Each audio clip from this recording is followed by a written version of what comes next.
Good morning વિદ્યાર્થી મિત્રો. Shri one વિદ્યાલય આંબાબારીથી Jayant sir. ધોરણ 10 વિજ્ઞાન પ્રકરણ 8.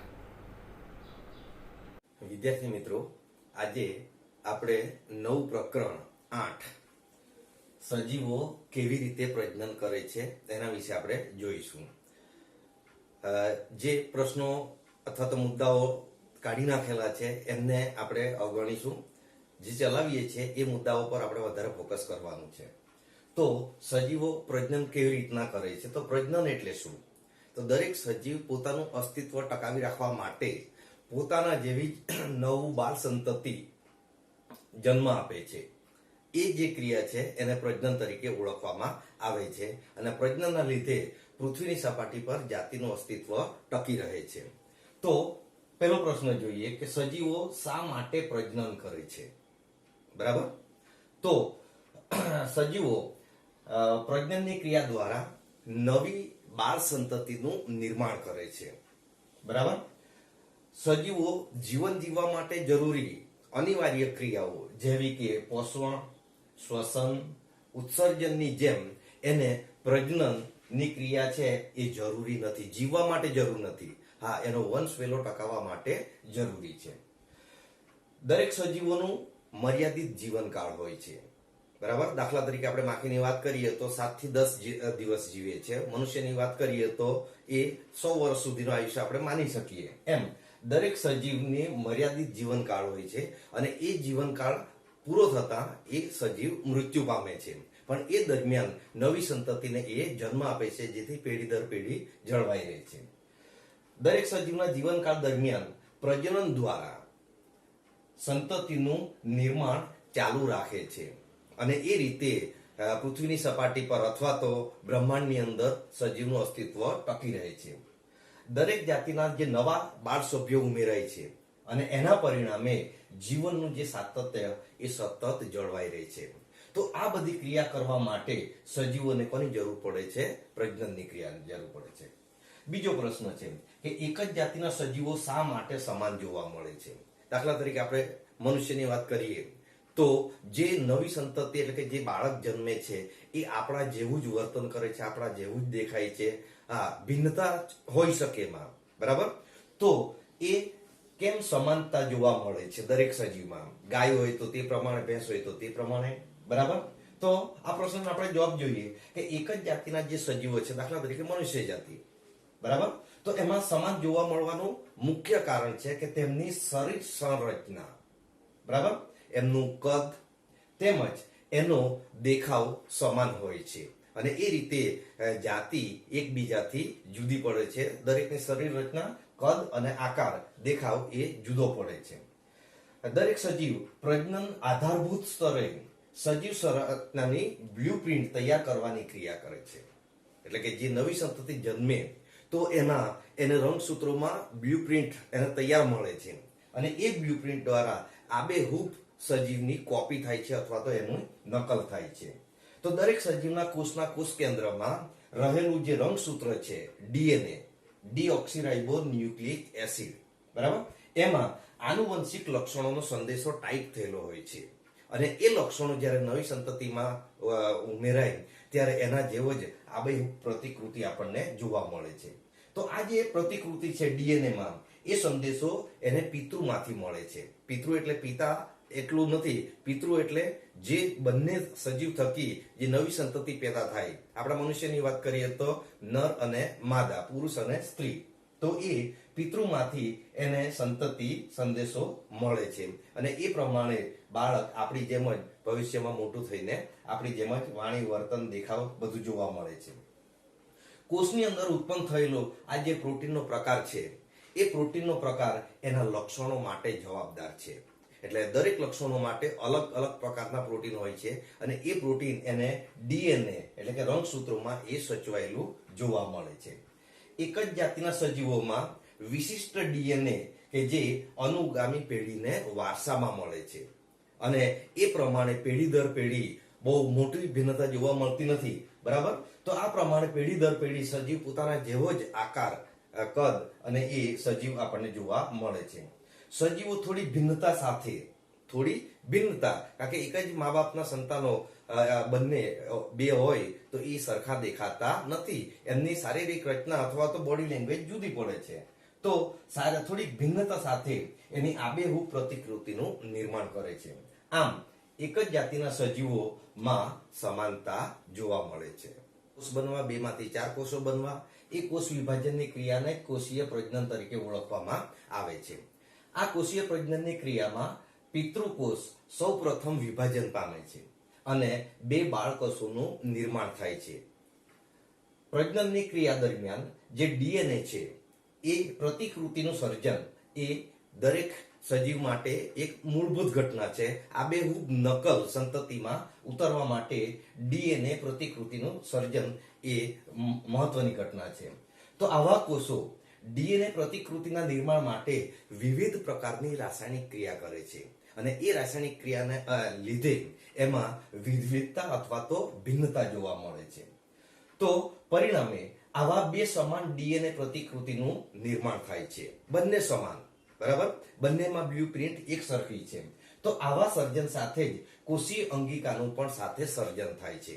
જેમ કે આપણે વાત કરીએ તો સૌ પ્રથમ 2 કોષો ભેગા થાય છે, ત્યારબાદ વિવિધ રાસાયણિક ક્રિયાને અંતે આપણા વિવિધ અંગોનું નિર્માણ થાય છે. હાથ, પગ, મોઢું, નાક, બરાબર, દરેક અંગો એના યથાયોગ્ય સ્થાને, એમાં કોઈ પણ પ્રકારનો ફેરફાર થતો નથી. તો આ સર્જન દરમિયાન કોષીય અંગિકાનું પણ સર્જન થાય છે અને અંતે કોષ વિભાજન દ્વારા એમાંથી નવી 2 સંતતિ અથવા તો નવા 2 બાળકોષોનું નિર્માણ થાય છે. તો આ પ્રમાણે કોષીય પ્રજનનની ક્રિયા દ્વારા ડીએનએ અને જે સજીવનું કદ છે, જે દેખાવ છે, એ આપણને આબેહૂબ નકલ બાળ સંતતિમાં જોવા મળે છે. આગળનો પ્રશ્ન જોઈએ કે કોષીય પ્રજનન દરમિયાન ભિન્નતાનો ઉદ્ભવ સમજાવો. કે જ્યારે કોષીય પ્રજનન થાય, કોષમાંથી 2 કોષો બનવાની શરૂઆત થાય છે, ત્યારે એમાં થોડી ભિન્નતા આવે છે. તો ભિન્નતા આવવાનું કારણ શું છે એને આપણે જોઈએ. તો જ્યારે કોષ વિભાજનથી 2 સમાન બાળકોષો ઉત્પન્ન થાય, બરાબર, પરંતુ એ બંને પ્રતિકૃતિ સંપૂર્ણ સમરૂપ હોતી નથી. એટલે કે બંને એકદમ આબેહૂબ નકલ, આબેહૂબ કોપી હોતી નથી. એનું કારણ છે કે એમાં જે ડીએનએ છે, ડીએનએ ની પ્રતિકૃતિ છે, એમાં ઉદ્ભવતી ભિન્નતા છે અને એ જ ભિન્નતા એ સજીવને પર્યાવરણમાં જીવન જીવવા માટે ઘણીવાર લાભદાયક બની રહે છે. જો મૂળ ડીએનએ કરતા પ્રતિકૃતિની ભિન્નતા તીવ્ર અને ઝડપી હોય, ક્યારેક એવું બને છે કે જે મૂળ ડીએનએ છે એને પિતૃમાં મળે છે, એ પ્રતિકૃતિની ભિન્નતા તીવ્ર અને ઝડપી હોય તો આવી ભિન્નતાવાળી સંતતિ એ મૃત્યુ પામે છે અથવા તો જીવી શકતી નથી. તો ડીએનએ પ્રતિકૃતિ છે, બ્લુપ્રિન્ટ છે, એમાં કેટલીક ભિન્નતા પાછી લાભકારક પણ છે કે જે એને જીવંત રહેવામાં મદદરૂપ કરે છે, બરાબર. આમ કોષીય પ્રજનન દરમિયાન ભિન્નતાનો ઉદ્ભવ એ પામી એકત્ર થતી જાય છે અને એ જે ભિન્નતા છે એ પેઢી દર પેઢી એને મળતી જાય છે અને નવું પર્યાવરણ, નવા વાતાવરણમાં એ સજીવ પોતાનું અસ્તિત્વ ટકાવી રાખે છે. આપણે ભિન્નતાની વાત કરી. હવે જોઈએ જાતિના અસ્તિત્વ માટે એક સમૂહ જાતિનો કે જેના માટે ભિન્નતા જરૂરી છે, કેમ, બરાબર. તો સજીવની વસ્તી એ એની પોતાની પ્રજનન ક્ષમતાનો ઉપયોગ કરી નિવસન તંત્રમાં એ વસવાટ કરે છે અને નિવસન તંત્ર એટલે કે પર્યાવરણમાં એ વસવાટ કરે છે. તો સજીવની સંરચના અને એનું બંધારણ જાળવી રાખવા માટે પ્રજનન દરમિયાન એની ડીએનએ ની જે પ્રતિકૃતિ છે એનું સાતત્ય ખૂબ મહત્વનું છે, બરાબર. ચોક્કસ વસવાટમાં કોઈ જાતિની જે વસ્તી છે એનું સ્થાયિત્વ પ્રજનન ક્રિયા વડે જળવાય છે. એટલે કે પ્રજનન ક્રિયા દ્વારા એનો વંશ વેલો અથવા તો એની પેઢી દર પેઢી એ જળવાઈ રહે છે. તો વસવાટમાં થતા પરિવર્તન એ સજીવોના નિયંત્રણમાં હોતું નથી. પર્યાવરણ બદલાય પણ છે. આપણે જાણીએ છીએ કે શિયાળો, ઉનાળો, ચોમાસું ઋતુઓ ફેરફાર છે.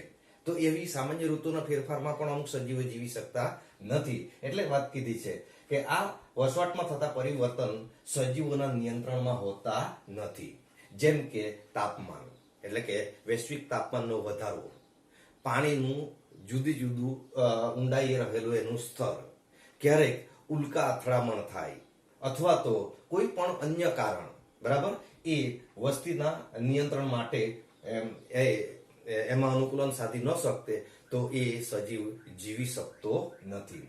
તો ચોક્કસ પ્રકારના વસવાટમાં આવા જે ફેરફાર છે એ વસ્તીની પ્રજનનક્ષમ જે સજીવો છે એને અસર કરે છે, અને અસર થાય તો આવા સમયે એ જાતિનો સંપૂર્ણ વિનાશ પણ થઈ શકે છે.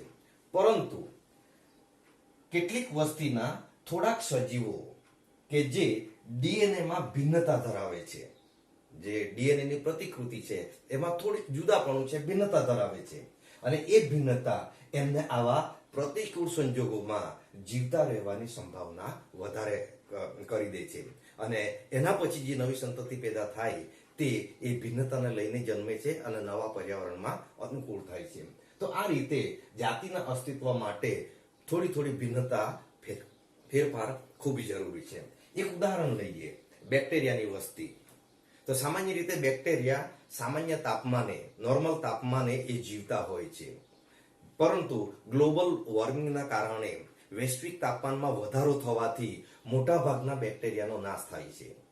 પરંતુ કેટલાક બેક્ટેરિયા જે ભિન્નતા ધરાવતા હતા એ ટકી રહે છે, એટલે કે જીવિત રહે છે, અને ફરી પાછી એની પ્રજનન ક્ષમતાનો ઉપયોગ કરી એમની વસ્તી ફરી પાછી વધારે છે, અને એ રીતે એ બેક્ટેરિયા હવે નવા વાતાવરણમાં થોડા ઊંચા તાપમાન સાથે પણ સરળતાથી જીવી શકે છે. તો આ પ્રમાણે આ બેક્ટેરિયામાં જે ભિન્નતા ઓછા તાપમાને જીવતા હતા એ વધુ તાપમાનમાં મોટાભાગના નાશ પામ્યા, બરાબર. પરંતુ વધુ તાપમાનમાં જે બેક્ટેરિયા જીવિત રહે છે, પ્રજનન ક્રિયા કરે છે, એ વધુ તાપમાન સાથે અનુકૂલન સાધી લીધેલું છે, અને એ રીતે એ નવા વાતાવરણમાં સરળતાથી એનું અસ્તિત્વ ટકાવી રાખે છે. તો આ પ્રમાણે જાતિના અસ્તિત્વ માટે ભિન્નતા ખૂબ જરૂરી છે. હવે જોઈએ પ્રજનન. તો પ્રજનનના મુખ્ય બે પ્રકારો છે, અલિંગી પ્રજનન અને લિંગી પ્રજનન. તો અલિંગી પ્રજનન કોને કહેવાય? તો જે પ્રજનનની ક્રિયામાં એક જ પિતૃ દ્વારા નવી સંતતિનું નિર્માણ થતું હોય તો એવી પ્રજનનની ક્રિયાને અલિંગી પ્રજનન કહે છે. એમાં એક જ પિતૃકોષ ભાગ લે છે, બરાબર. જ્યારે લિંગી પ્રજનન તો જેમાં નર અને માદા એમ બંને પિતૃઓ ભેગા મળી નવી સંતતિનું નિર્માણ કરતા હોય તો એ પ્રજનન ક્રિયાને લિંગી પ્રજનન તરીકે ઓળખવામાં આવે છે. આપણે મનુષ્ય કે પ્રાણીઓ છે એમાં લિંગી પ્રજનન છે, કારણ કે નર અને માદા બંને પિતૃઓ અલગ અલગ છે, અને એમના સંમેલનથી આ નવી સંતતિનું નિર્માણ થાય છે, જેને આપણે લિંગી પ્રજનન સ્વરૂપે આપણે જોઈ શકીએ છીએ. પરંતુ અલિંગી પ્રજનન એક ઉદાહરણ આપું. દાખલા તરીકે ગુલાબનો છોડ આપણે મેળવવો હોય તો ગુલાબમાં ફૂલ આવે છે, બીજ પણ આવે છે, પણ લગભગ એમાંથી નવા ગુલાબના છોડનું નિર્માણ થતું નથી. પણ એ જ ગુલાબને આપણે ત્રાસો કાપો મૂકી અને ભીની પોચી જમીનમાં રોપીએ તો એમાંથી નવો છોડ મળે છે, અને એના પર જે અગાઉ પિતૃ છોડના જે ફૂલ હતા, પુષ્પ હતા, તે જ આવે છે, એમાં કોઈ પણ ચેન્જ થતો નથી. તો અલિંગી પ્રજનનની કેટલીક મર્યાદાઓ પણ છે. પહેલી મર્યાદા છે કે વારસામાં એક જ પિતૃઓના લક્ષણો જોવા મળે છે, કે જે સીધા જ એને મળે છે. બીજી વસ્તુ કે એમાં વિવિધતાનું સર્જન થતું નથી. પિતાની જેવી પ્રતિકૃતિ છે એવી જ એમાંથી નવી સંતતિ જન્મે એની પણ પ્રતિકૃતિ, અને એ જ પ્રકારના ફૂલ, એ જ પ્રકારનો કલર, એ જ પ્રકારના ફળનું નિર્માણ થાય છે. નંબર 3 કે બાળ સજીવનું નિર્માણ ખૂબ ઝડપથી થાય છે અને ખૂબ મોટી સંખ્યામાં થાય છે, અને પરિણામે શું થાય છે? સ્પર્ધા વધે છે, અને સ્પર્ધા વધે તો અસ્તિત્વ ટકાવી રાખવું મુશ્કેલ પડી શકે છે. ચોથી મર્યાદા છે કે આમાં વસ્તીનું નિયંત્રણ કરી શકાતું નથી.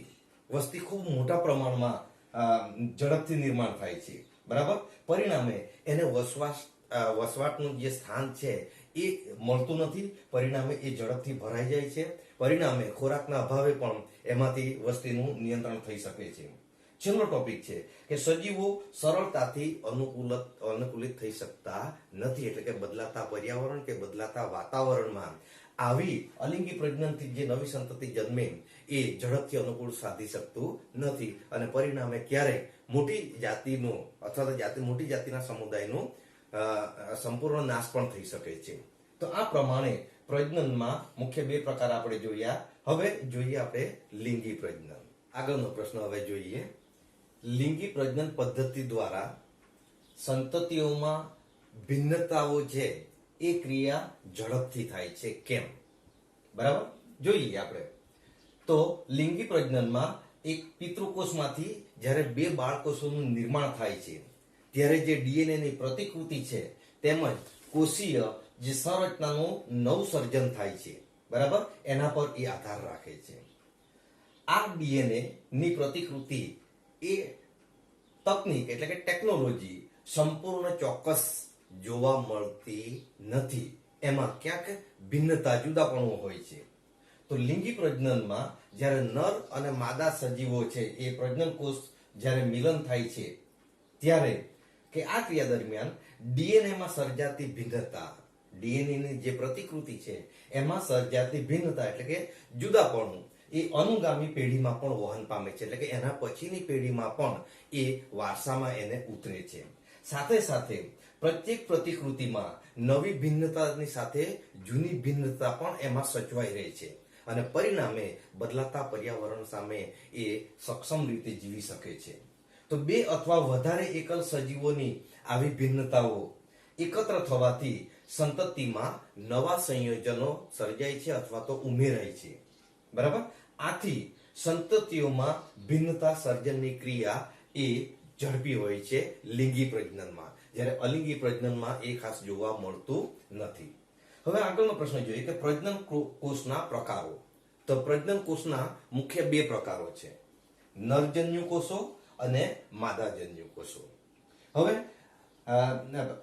લિંગી પ્રજનનની વાત ચાલે છે તો લિંગી પ્રજનનમાં પણ જે સૂક્ષ્મ અથવા નીચલી રચનાવાળા જે સજીવો છે એ સજીવોમાં નર જન્યુકોષ અને માદા જન્યુકોષમાં ખાસ કોઈ મોટો ફેરફાર હોતો નથી. કેટલીક વાર બંનેના કદ સરખા પણ હોઈ શકે છે, બરાબર.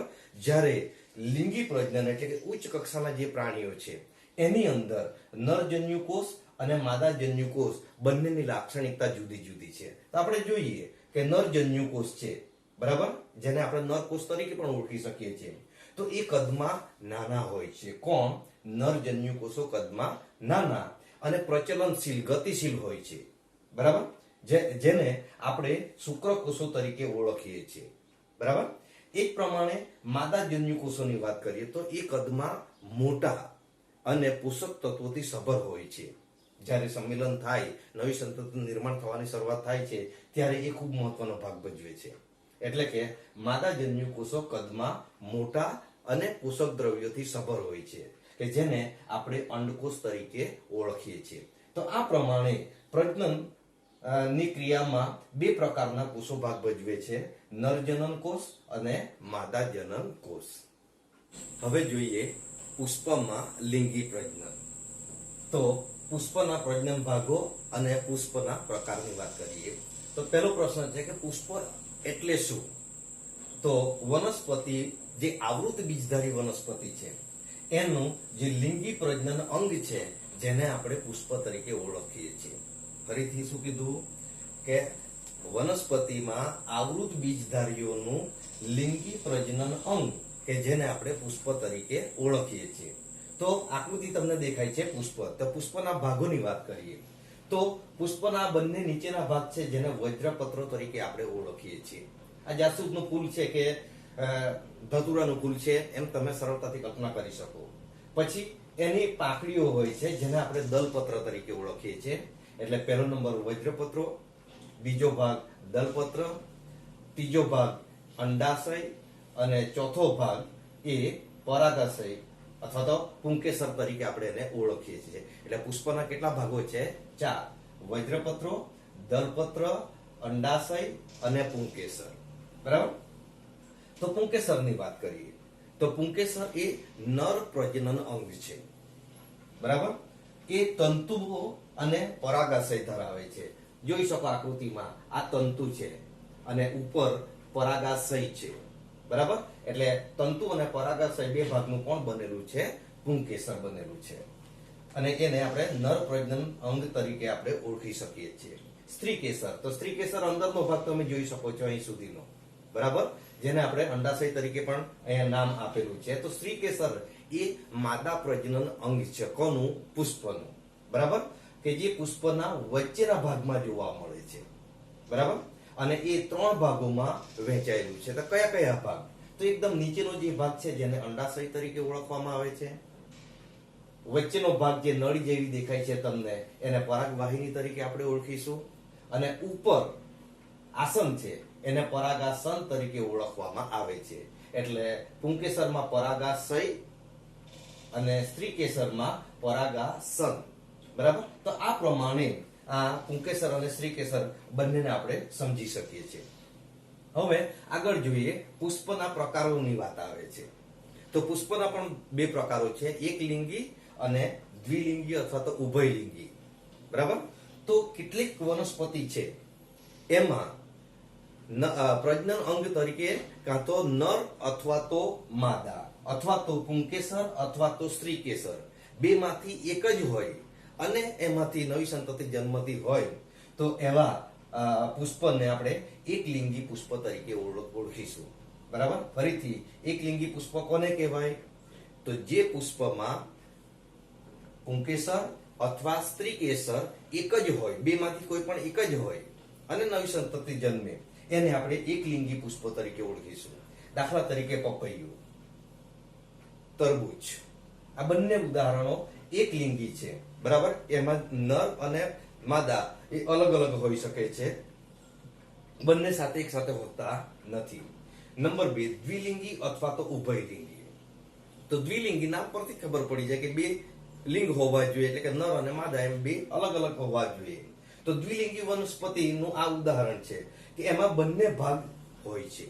એટલે કે જે પુષ્પમાં પુંકેસર અને સ્ત્રીકેસર બંને હોય, બરાબર, એવા પુષ્પને દ્વિલિંગી પુષ્પ તરીકે ઓળખવામાં આવે છે. દાખલા તરીકે જાસૂદ છે, ધતુરો છે, રાઈ છે. આ જાસૂદનું ફૂલ છે એમ તમે સમજો તો સ્પષ્ટ તમને આકૃતિમાં ખ્યાલ આવી જાય છે કે એના 4 ભાગો છે, વજ્રપત્ર, દલપત્ર, સ્ત્રીકેસર અને પુંકેસર. બરાબર? પુંકેસર એ નરજનન અંગ છે, સ્ત્રીકેસર એ માદા જનન અંગ છે. બરાબર? અને આ પુંકેસર એ તંતુ અને પરાગાશય, જ્યારે સ્ત્રીકેસર એ અંડાશય, પરાગાસન અને પરાગવાહિની એમ 3 ભાગોનો બનેલો છે. આ પુંકેસર પર પીળા રંગની પરાગરજ જોવા મળે છે અને આ જ્યારે પીળા રંગની પરાગરજ જ્યારે સ્ત્રીકેસરના પરાગાશય પર પડે, બરાબર, તો ત્યારે એમાંથી નવા બીજની અથવા તો નવા ફળની શરૂઆત થાય છે. તો એ કેવી રીતના થાય છે તેને આપણે જોઈએ. હવે જોઈએ વનસ્પતિમાં લિંગી પ્રજનન. તો સપુષ્પી વનસ્પતિમાં આપણે 2 જનનકોષો જોયા, નરજનનકોષ અને માદા જનનકોષ. નરજનનકોષ કે જેને આપણે પુંકેસર તરીકે ઓળખ્યું, અને એ પુંકેસર પરાગાશય પર પરાગરજ ઉત્પન્ન કરે છે. જ્યારે જે માદા જનનકોષ છે જેને આપણે અંડાશય તરીકે ઓળખ્યું તો એ અંડકોષ ઉત્પન્ન કરે છે. એટલે પુંકેસર એ પરાગરજ ઉત્પન્ન કરે છે અને અંડાશય એટલે કે અંડકોષ છે, અંડકોષ એમાં ઉત્પન્ન થાય છે. તો પરાગનયનની ક્રિયા કેવી રીતના થાય તે આપણે આના દ્વારા સમજવાની કોશિશ કરીએ. તો પરાગનયનના 2 પ્રકારો છે, સ્વપરાગનયન અને પરપરાગનયન. સ્વપરાગનયન કોને કહેવાય? કે એક જ પુષ્પની પુંકેસરની પરાગરજ એ જ પુષ્પના જ્યારે સ્ત્રીકેસર એટલે કે પરાગાશય ઉપર પડે અને ફલન ક્રિયા થાય તો એવા પુષ્પને સ્વપરાગનયન પુષ્પ તરીકે ઓળખવામાં આવે છે. જ્યારે પરપરાગનયન એટલે શું? તો પરપરાગનયન એટલે કે પુંકેસરના પરાગરજનું સ્થળાંતર એક પુષ્પમાંથી બીજા અથવા તો બીજા જે છોડ કે વૃક્ષ હોય એના પરાગાશય પર પડે અને તો એને આપણે પરપરાગનયન તરીકે ઓળખીશું. બરાબર?